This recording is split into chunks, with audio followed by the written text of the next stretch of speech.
Nauvoo. Good morning, good afternoon, good evening, whatever time of day it is that you're listening to this. It's Sunday School Bonanza, bringing you gospel, doctrine, help, and assistance. And this week we're joined by the sole female co-host of Sunday School Bonanza, who is bringing it strong, Patricia Auxier. Hello. Hello. We're so happy to have her, and she always says hello in such a pleasant way like that. Hello. I'm not making fun. I'm envious. Now we have two female co-hosts. Yeah. Thank you for that. So, okay. I'm not going to say what the lesson is just yet. You ready for this? Okay. I'm going to list three things, and then you're going to guess what on earth I'm talking about. Where did these things occur? Okay, ready? 1, the doctrine of baptism for the dead. 2, temple endowments were first performed.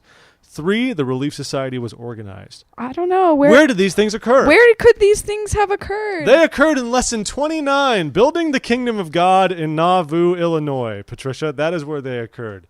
So we're going to be talking all about Nauvoo, when the saints went to Nauvoo. But for some backstory, remember last week we talked all about the Liberty Jail, of course, and so...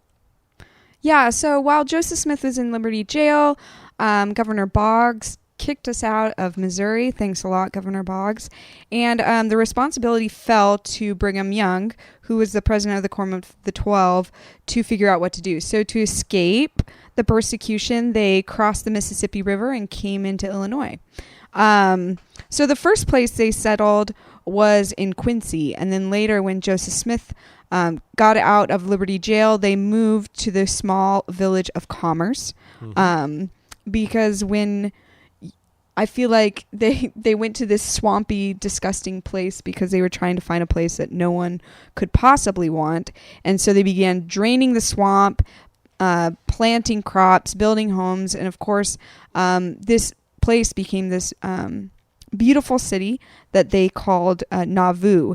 And Joseph Smith says, the name of our city, Nauvoo, is of Hebrew origin and signifies a beautiful situation or place, carrying with it also the idea of rest. Okay.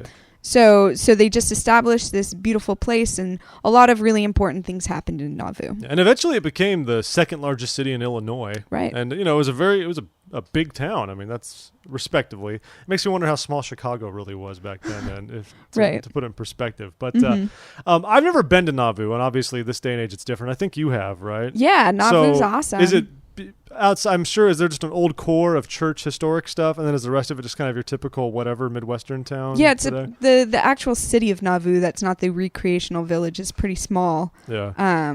But they do have a great donut shop, which I went to. But is it a whole village that they have basically now? I mean, is it multiple streets? Well, they have a town crier. I mean, is it that kind of thing? Well, they have the recreational part of Nauvoo that has the rebuilt temple, which is just stunning. Yeah. But then there's a real city of Nauvoo. Of course.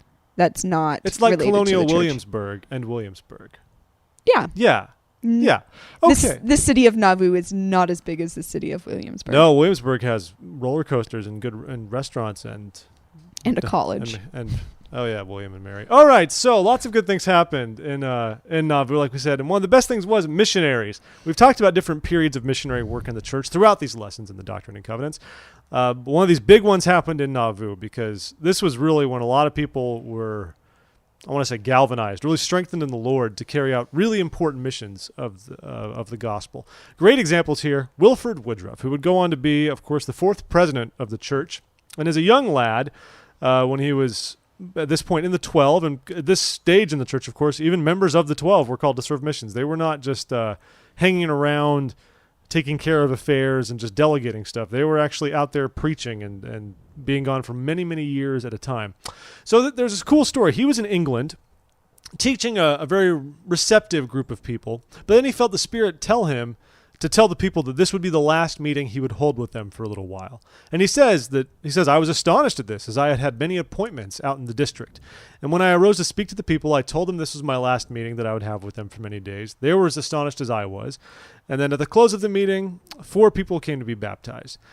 And then he said, the next morning he went in secret before the Lord, and the Lord sort of revealed to him his will. He said to go south, and there were many waiting for his words. So he traveled for 2 days, and he was in Herefordshire. I probably said that wrong, but he stumbled upon the farm of the Benbows. And they let him in, and it turns out the Benbows were just 2 people in a group of 600 men and women who called themselves the United Brethren. And the United Brethren, as Wilford Woodruff describes it, were searching for light and truth, but had gone as far as they could, and were calling upon the Lord continually to open the way before them and send the light and knowledge that they might know the true way to be saved. So it's really cool, and I love some of these old pioneer stories of people who desperately sought the truth through honest study of the Bible, and then they meet a missionary like Wilford Woodruff and say, this has everything we've been looking for. This has the authority that we realize has been lost. And so, of course, as it turned out, all but one of these individuals was baptized. I believe most of them eventually made the trek to the U.S. And I also kind of like the parallel here. If you remember Wilford Woodruff's conversion story, one of my favorite old seminary videos, he also sought the truth in a very similar fashion, reading a lot of the works, asking various preachers, and finding things wrong. He knew there had to be baptism, but he knew there had to be apostles and prophets. And one of the things that turned on Wilford Woodruff to the gospel was the understanding of modern revelation. And I think it's really cool that he got to experience something very, very similar in the people that he taught out in the mission field. And so you see a lot of examples of this from people who were out in Nauvoo. And as time went on, for goodness sake, the missionaries in Britain especially baptized 7,000 to 8,000 converts, passed out. They printed 5,000 copies of the Book of Mormon. Thousands of people emigrated then to the United States. And without those European immigrants back then, the church possibly would have floundered. I mean, the strength that the British immigrants brought to the saints elsewhere it should not be underestimated. It was a huge episode in the period of the church. Right. So, yeah. So, oh yes, I forgot. I'm doing the next part. I'm going to gloss over the third section here because it's basically a bunch of stories from Doctrine and Covenants, section 124. I encourage you to read through that on your own. It just talks about promises and instruction to various members of the church. It wouldn't really serve us to go over them in detail right now, but definitely read through those things. And we see countless times what the Lord promises to those who are willing to sacrifice and to serve the Lord and put in their best efforts and get stuff done, especially in Doctrine and Covenants 124:15, which I believe is a revelation to Hiram Smith. And it's great because he says, and verily I say unto you, blessed is my servant Hiram Smith, for I the Lord love him because of the integrity of his heart and because he loveth that which is right before me, saith the Lord. And I like that, the integrity of heart. And the sad thing is, of course, at this point, we're going to be reaching the martyrdom relatively soon at this stage in the game. So it's pretty awesome. But what I love here, as we ease into the final section, now the lesson says to the teacher, if you're the teacher, you are supposed to find a Relief Society president and have her come in with the mantle of Relief Society, with all the keys that she does not hold, and say, why are you looking at me funny? There's no keys. I'm just kidding. But the point is, I want a Relief Society president. What's that, Patricia? Say it to the class. I see you mumbling things. I just don't know where we're going to find ourselves a Relief Society I don't know president. either. But I believe Patricia is a standing Relief Society president. Oh, that's me. So she's going to tell us all about the Relief Society and how wonderful it is. So the Relief Society was one of the awesome things that came out of Nauvoo. And it actually I really like the beginning of how the Relief Society started, because it actually started with the temple, which is fitting because Relief Society is there to bring us closer to our families and help us work on our temple covenants. How'd that start in the temple? I honestly don't know. So when the Nauvoo temple was organized, of course, the saints didn't have a ton of money, and a lot of the Nauvoo temple was built out of sacrifice, out of people's plates. We heard those stories. Now, one woman, Sarah Granger Kimball, wanted to help, and so what she did is she hired a seamstress, Margaret Cook, to make clothes for the men working on the temple. And so Sarah's neighbors heard that they were doing this and wanted to help, so they were donating cloth and money and time. So the sisters decided to formally organize a group. Eliza R. Snow wrote a constitution and presented it to Joseph Smith and said, "This is awesome. I'm going to make it even more awesome, and we're going to officially organize it." So they officially organized it into the Nauvoo Female Relief Society. And Joseph Smith promised them that they would receive instruction through the order of God. So this society, they had a committee that visited the poor, assessed their needs, and solicited donations to help them. One of my favorite stories about Relief Society is actually shared in daughters in my kingdom. I love this Yeah. story because it's talking about later on when the women in Utah, they were there when the prophet Brigham Young at the time asked the saints to go to the aid of the hand court pioneers. You might have heard this story, Yeah. Jeff. Okay. And what I love is that he called them and he said, "We need your help." And my favorite line is that they said, "In their poverty, they filled their wagons with all they could spare." They dropped their petticoats. They donated their stockings. Everything that they had on them, they gave. And I think that's a wonderful illustration of what the Relief Society is supposed to be for. I know when my mom joined the church, she was the only one in her family that went. And when she got married, it was the Sisters of Relief Society that threw her her wedding reception. They helped her organize everything. And then my father wasn't yet a member, and the Sisters of Relief Society really helped give her a home and a place of refuge. And so because of that, I've always loved the Relief Society of what it truly can be.